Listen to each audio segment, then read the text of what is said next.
One take, one shot. This is the Raw review where I do it immediately following Raw. That way you get my Raw, pun intended, visceral reaction. Can't look at other YouTubers and see what they had to say and then just throw it in ChatGPT and then regurgitate it myself. But one day, when AI advances more. No, just kidding.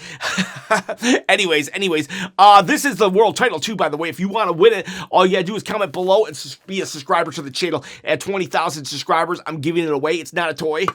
It's a replica. All right. So, this was an episode. This was a filler episode. Not gonna lie, it was a filler episode. If you want to know, like, I would watch the triple threat between Gunther, Javon, and Dominic Mysterio, and that's mainly because Javon is like he's fun to watch. Other than that, did anything really happen? Not so much. Bronson Reed looks strong. I did like the opening segment, to tell you the truth. I did like the opening segment, even though it did make the Usos look like complete chumps. In my opinion, I think people will be like, oh no, it did. So the Usos, right? We open up Raw and the Usos start eating. They come out, but then we have Paul Heyman's like, stop it. And that's not the part that makes them look like chumps, right? He stops them. He tries to talk, everyone's booing, it looks like we all hate Paul Heyman again, which is good, because we should all hate Paul Heyman, and because that's the thing to do. And then Logan Paul takes the microphone, and then he starts bragging about how he sold a Pokemon card, this is real life now, for $16 million. Holy crap. Holy crap. Logan Paul was like, none of you will ever see that kind of money, and he's right. I will never see that kind of money. I can't even imagine that kind of money, let alone a Pokemon card. Gosh, sometimes I question the decisions that I made in my life that led me here. because I want a Pokemon card that's worth, I'll take a Pokemon card worth $100, and I would be jacked about that, but no, he's Anyways, so he throws that, he rubs that in our face, which he should, and then I think they should have did a video package of him with his card and being sad that he had to sell it, and then he could be like kind of sad, Logan Paul, but regardless, he cut a really good promo. And then, while this is happening, right, they're in the ring, and Paul Heyman's like saying, I want Bronson Reed in the Elimination Chamber right now. Then Adam Pearce comes out, and he starts talking, then LA Knight comes out, and LA Knight's funny, and he's doing his thing, and then eventually he says, you know what? Why don't I get those two guys up there? And it's like, oh yeah, the Usos. And we have the Usos, they're literally just doing this. They're literally just waiting for the camera to come back on them. They did nothing. Come on, this is the Usos. This is the Usos who had the rap battle with the New Day. They should not have allowed everybody to just ignore them till it was time for them to speak again. No, it should be on Uso time, not what. I thought that made them look like chumps. Everybody else, though, looked really good in this segment. LA Knight looked good. The Vision actually looked good. And then we have a triple six-man tag team. It was all right. Bronson Reed, again, is being positioned to be the guy. So this is one of those situations where it's very unfortunate that Braun Breaker got injured, but it is going to benefit Bronson Reed, hopefully. During the match, at some point, okay, so they win, right? They do win. Bronson Reed does a tsunami. They win the match on Jimmy Uso. Of course, Jimmy Uso got pinned because I think that's law, Triple H law, that Jimmy Uso must take the pin.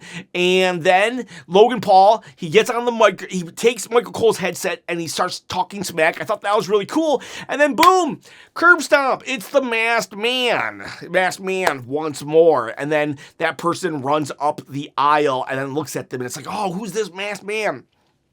Now, later, they will confront Adam Pearce and like, who's the masked man? Who is the masked man? And I was like, I don't know. I want to know too. And then Bronson Reed gets in his face and he's like, oh yeah, well, that means if that masked man's a problem, I solve problems. And it's like, that was kind of cheesy, Bronson Reed. Maybe you should like, not talk if that's what you're going to say.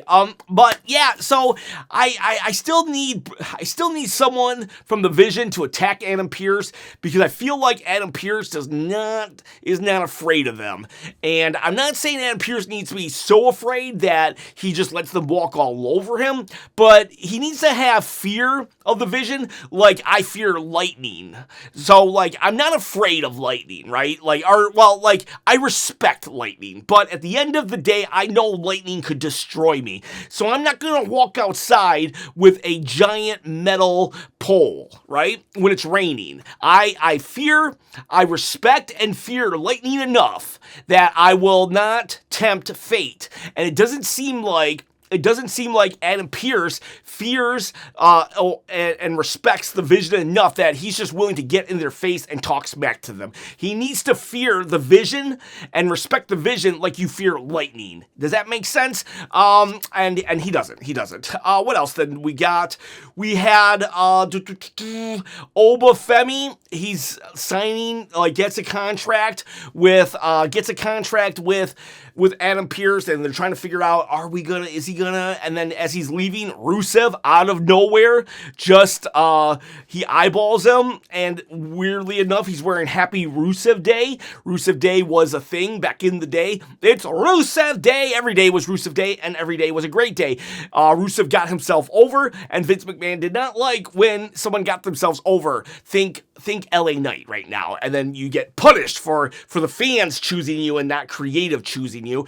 So I was interested to see him wearing that. Rusev, he just stares down Oba, so it looks like one of Oba's first feuds is going to be Kit Wilson and Rusev. Poor Rusev, he was once a really big deal. Came out on a tank at WrestleMania to fight John Cena. Oh, how the mighty have fallen.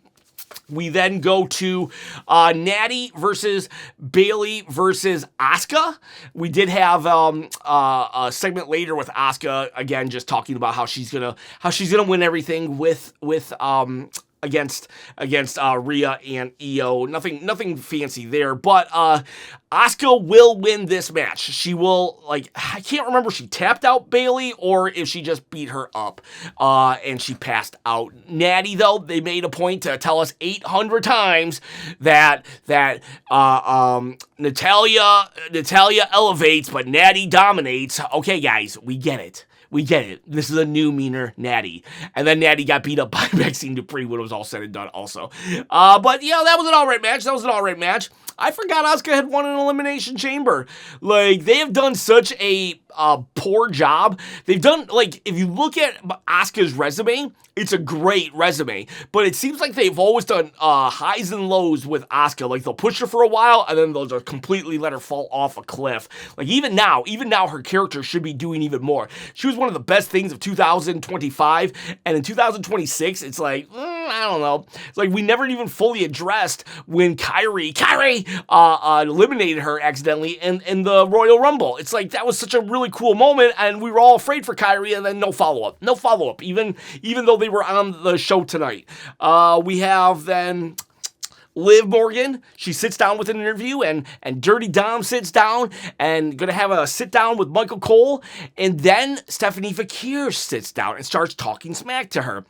I actually liked it at first. This was the first time I seen some passion in Stephanie Fakir. She was speaking 100% in Spanish, so that's why Dom's here, and Dom's kind of whispering to her what's happening. Now, I am going to say I think this went on a little too long. I feel I don't know exactly how long it was, but let's just say this was 6 minutes of Stephanie just talking smack to Liv. And I feel, though, it should have probably been 4 minutes then. Or if this was 3 minutes, then I feel it should have been 2 minutes. I feel it just went a little too long, being that nobody understood other than Dom in this segment. And people who speak Spanish, okay? I just feel it went just a little too long. But I do feel that it was also the first time I've actually seen passion with Stephanie. So I would rather get the passion and maybe going too long, because we can just shorten it next time. You can learn to shorten your promo. You can't learn that passion necessarily. So this was a step in the right direction. When it was all said and done, Liv Morgan started crying, and I guess I didn't fully get the translation, but from what I'm understanding, it was basically Stephanie Fakir was kind of like telling her, Liv, all the things that she did to get to this point, while Liv did nothing. Liv has done nothing to get to this point.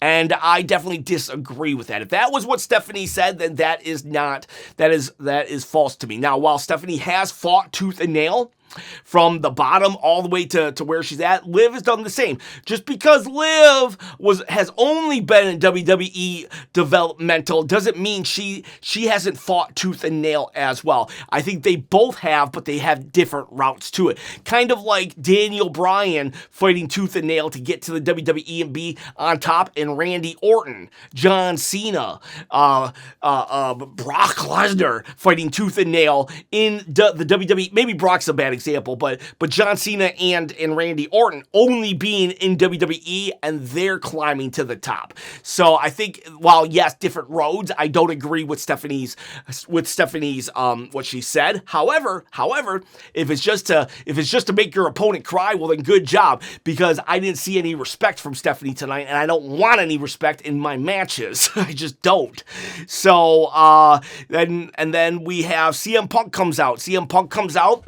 He once respected Finn, but now he doesn't, he says, and then Finn comes out. And I like this with Finn, because now Dirty Dom comes with him, and so does JD McDonough. JD McDonough's back. I wish we would have done something bigger with his return, but he comes back. They get in the ring, and then Punk is like, Finn, what happened to you? Finn, he basically calls out Finn for being a loser lately, instead of the guy who beat Roman Reigns on his first night on Raw, and the guy who fought in the warehouses of the independent scenes, and blah, blah, blah, blah. And then Finn Balor, something triggers in Finn. He's like, yeah, he's kind of right. Punk turns his back to him. And he says, I hope my head was shaved. Sometimes I forget to shave the back of my head. It's like a Christmas tree, The front of the Christmas tree is all nice, but the back, not so much. So anyways, we got Finn says no, we're good. And something sparks in Finn that maybe, just maybe, he's gonna be the old Finn Balor as he fights CM Punk, and we'll get that test of wills or whatever. And CM Punk is like, I'm going to be a fighting champion. I'm not putting the WrestleMania main event at risk. He's not putting it at risk, because we all know that no matter what, Finn Balor's not going to win. Tell you what. I promised I would never do this again, but I'm going to do it again anyways. If Finn Balor wins at Elimination Chamber, I will straight up give away this belt on that live stream. Or maybe not the live stream, but the next day. How about the next day? If Finn Balor wins at Elimination Chamber, I will give away this belt the next day after Elimination Chamber. All right? So now it's set in stone. And you just got to comment below and subscribe and all that good stuff. He's not winning, people. He's not winning. But anyways, what else happened after that? I said I would never do that. Last time I did it, Jey Uso won the Royal Rumble. You can thank me for that. I was like, no way would Jey Uso ever win the Royal Rumble. I'll give away a belt if he does. And then he won. John Cena's last Royal Rumble ever, and Jey Uso wins it. Had to give away a belt. Then we got Grande Americano versus Penta, and the original Grande Americano. I still don't know how they're doing it. I think it's a hologram or maybe AI, but the original Grande Americano, and he's not original because he has facial hair.